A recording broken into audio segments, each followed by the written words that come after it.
Hello everybody, welcome to my YouTube channel Homeopathy Super Sessions by Dr. Jagos.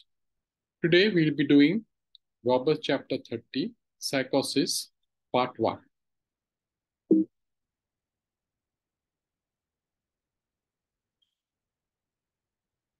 So in this chapter 30, Sycosis Overconstruction part 1, when we come to analyze the psychotic miasm in relation to the table elements and their respective atomic weights, we find an entirely new grouping of symptoms. So Roberts says that when we analyze in depth the psychotic miasm with relation to the table of the elements and the atomic weights, then we find an entirely new group of symptoms. The Myers-Briggs symptomatology can be summarized as follows. So in short, he gives a summary of the three miasms, psora, syphilis, and psychosis. He says that the psoric manifestations are strongly functional symptoms. So in psora, you'll only get the functional disturbances or those disturbances which are reversible or those pathology which is reversible.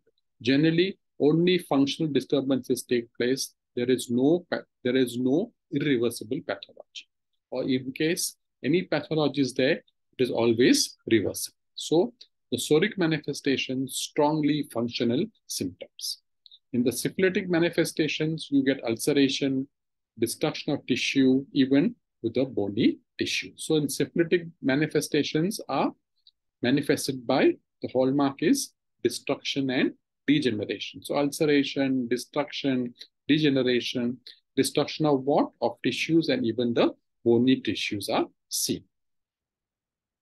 In psychotic manifestations, you get infiltrations and overgrowth of tissue. So in psychotic manifestations, you are getting infiltration and the overgrowth of the tissue. You get hypertrophy, hyperplasia, and so on.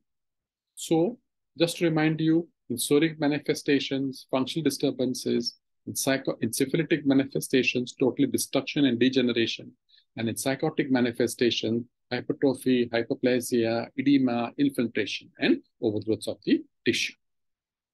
Thus, the psychotic manifestations are opposite to that of the syphilitic manifestations. So out here, we are seeing that the psychotic manifestation in which there is an infiltration, hypertrophy, hyperplasia, is exactly opposite that to the syphilitic manifestations, wherein you are getting atrophy, degeneration, destruction, paralysis, loss of power, and so on and so forth. So therefore, the psychotic manifestations are exactly opposite to that of the syphilitic manifestations. Therefore, we see that the psychotic stigma presents a problem in physical construction that is the exact opposite of the psoric. So we see that when the individual has the psychotic stigma, there's some problem in the physical construction of the body that is the exact opposite of the psoric. Let us see, it will become more clear as we go on. The psoric patient is unable to assimilate sufficient elements from sunlight, air, water, food, etc. for well-rounded physical structure, which is essential to maintain normal health, healthy mind, and spirit.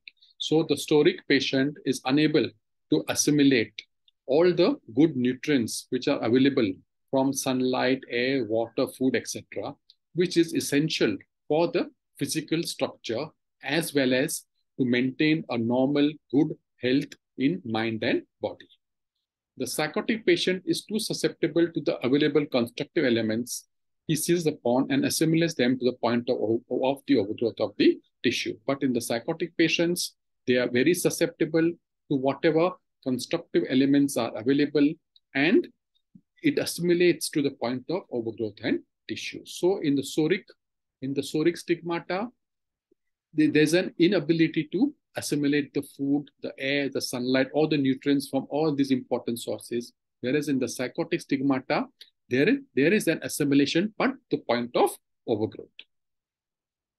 If this is so, it explains the reason for pathology in all parts of the body. It is manifested by overgrowth of natural tissue and infiltrations. Thus, we are almost always able to trace the psychotic trait. So therefore, Robert says that in psychosis, this explains the reason for the pathology. Why? Because there's a hypertrophy, hyperplasia of the of the other parts of the body, the skin, the mucous membrane, the serous membranes, etc., which gives rise to the pathology. And it is manifested by overgrowth of natural tissues and infiltration. So whatever natural tissues are there, they show hypertrophy, hyperplasia, as well as infiltration, stasis, and edema. Thus, we are almost always able to trace the psychotic trait. So therefore, with all these symptoms of hypertrophy, hyperplasia, and stasis, overgrowths, we can easily trace the psychotic taint or the psychotic stigmata in the body. The necessary elements for physical constructions are supplied in a lavish manner by nature in the form of fresh air, sunshine, fresh foods, vegetable, and nuts. So whatever necessary elements are there for the proper physical construction of the body, they are supplied by nature in the form of fresh air, sunshine, in fruits and vegetables and nuts. Even the fresh seafood and animal tissue which adapt for our food are included. Even the seafood and animal tissue are included, which are necessary elements for the physical construction. McCollum tells us that in the case of manganese, a small amount is required in our daily food. So McCollum tells us that in a case of manganese, only a small amount is required in our daily food. It is very difficult to prepare a diet entirely free from the element for experimental purposes. So McCollum says that it is very difficult to prepare a diet which is entirely free from the element of manganese for experimental purposes. But in our daily diet, there is an excess of the substance, and yet the healthy normal system absorbs only the amount required to maintain a good state of health. But McCollum says that manganese is found in our diet and it is found in excess. But the normal healthy system of the body will only absorb that amount which will enable the individual to have a good state of health. So that's all in this part. Part 2 will be coming up. Hope you all understand the chapter, which I explained in simple terms. Please do share, comment, and like the video. And also do give it a thumbs up. Thank you for your patient listening.